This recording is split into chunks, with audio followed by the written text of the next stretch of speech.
시청자 여러분 안녕하십니까? K스탁 라이브 진행의 온인주입니다. 교차로 앞에서 노란불이 켜질 때 우리는 순간 고민에 빠지죠. 멈춰야 할까? 아니면 그냥 지나가야 할까? 이 모호한 구간을 교통공학에서는 딜레마 존이라고 부릅니다. 멈추기엔 모호하고 지나가기엔 불안전한 그 짧은 순간. 지금 시장이 딱 이렇습니다. 미국 백악관이 발표한 내용들을 보면요.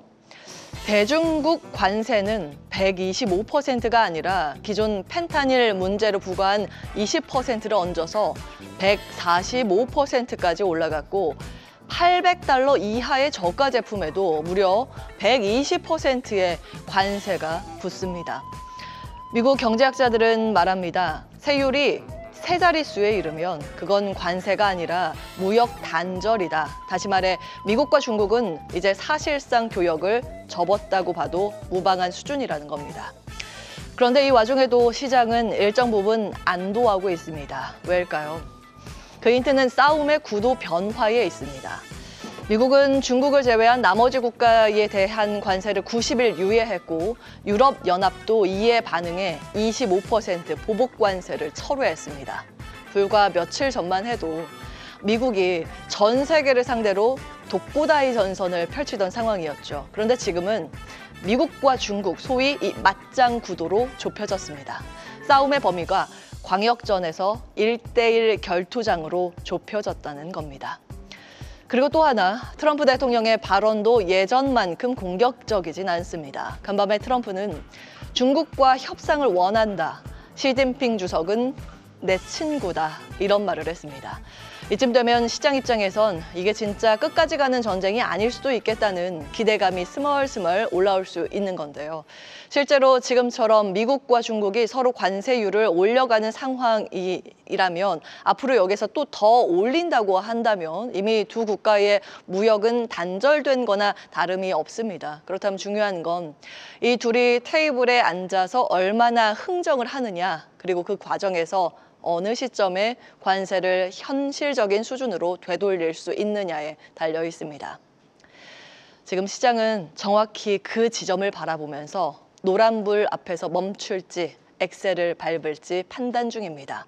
시장도 지금 딜레마 존에 서 있습니다. 다만 문제는 그 노란불 아래에 동시에 너무 많은 표지판이 서 있다는 점입니다. 어제도 말씀드렸지만 지금 이 장세, 트럼프 1기 무역전쟁의 시즌2라고 보면 크게 다르지 않습니다. 2018년도에도 트럼프 대통령은 관세로 혼내주겠다 먼저 윽박을 지르고 잘 이야기해보자. 그다음에 협상 결렬됐다. 추가 관세 때린다. 이런 식으로 희망과 절망의 롤러코스터를 반복했습니다. 그 당시의 차트 나와 있습니다. 위에 있는 선이 S&P 500, 아래가 코스피인데요. 우리는 그야말로 관세 바람에 매달린 깃발처럼 휘청거렸습니다. 미국보다 진폭이 더 컸죠. 심지어 당시에는 경기 침체가 나오지 않았음에도 말입니다. 그리고 지금 시장은 체감상 불확실성 강도만 놓고 보면 2008년 금융위기급, 2020년 팬데믹급입니다. 화면의 오른쪽 저 끝에 보시면 당시의 코스피 과거 차트인데요. 왼쪽에 동그라미가 금융위기 절정 때, 그리고 오른쪽에 동그라미가 팬데믹 절정 때입니다. 저 골짜기들만 봐도 아찔한데 하루하루를 뜯어보면 더 무섭습니다.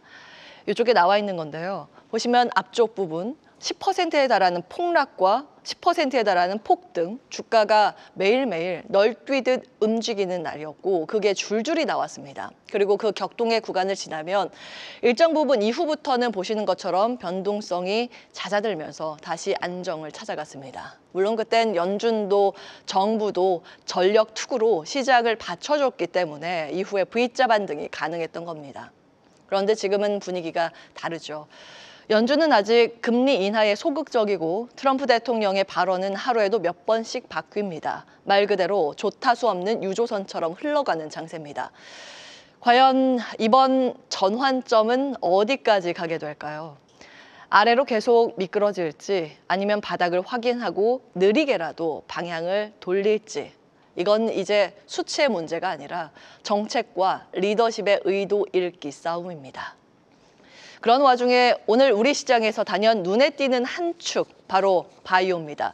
현재 지수는 코스피보다 코스닥이 훨씬 더 강하고 펩트로는 오늘 상한가까지 갈 기세로 급등하면서 신고가를 갈아치우고 있습니다. 단순히 기술적 반등일까요? 아니면 뭔가 알고 움직이는 눈 밝은 돈이 미리 움직인 걸까요? 마침 분위기를 달굴 만한 이벤트도 다가오고 있습니다. AACR 2025 세계 최대 암 연구학회가 이번 달 25일부터 30일까지 미국 시카고에서 열립니다. 여기서 암 관련 신약 파이프라인, 면역 항암 플랫폼 같은 연구 성과들이 발표되는데요. 매년 이 시기엔 그 기대감 하나로도 바이오 섹터가 반등해 왔습니다. 지금 보시는 화면에 주요 참여 기업들 정리해 왔습니다. 오늘도 이 기업들 위주로 시세가 빠르게 반응하고 있습니다. 여기에 어제 전해진 뉴스까지 겹쳤습니다. 중동 최대 국부펀드 아부다비 투자위원회 ADIC가 한국 운용사 두 곳에 자산을 맡기기로 했는데요. 바로 쿼드 자산운용과 페트라 자산운용, 이 두 곳은 공통점이 있습니다. 바이오를 꽤 진하게 담는 스타일이라는 겁니다. 게다가 싱가포르 헤지펀드 메트리카도 다음 달 한국에 직접 옵니다. 국내 운용사들을 만나서 종목 상담을 받기로 했다고 전해지는데요.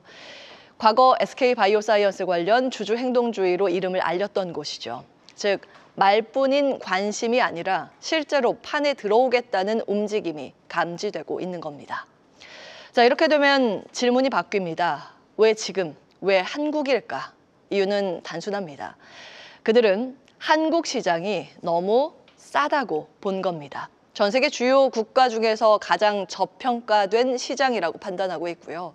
정치적인 불확실성 일부 해소, 그리고 지배구조 개선 흐름, 주주 환원 정책의 강화 등 이런 재료들이 맞물리면서 밸류업 코리아라는 이름의 기대감이 천천히 그리고 일부 외국인 자금의 방향을 바꾸고 있습니다.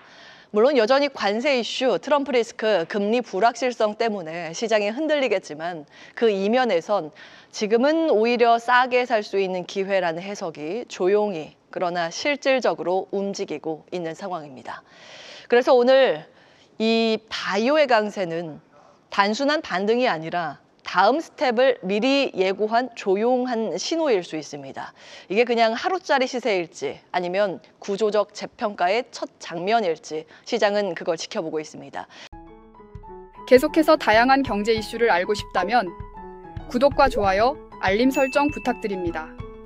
AI 캐스터 권미정이었습니다.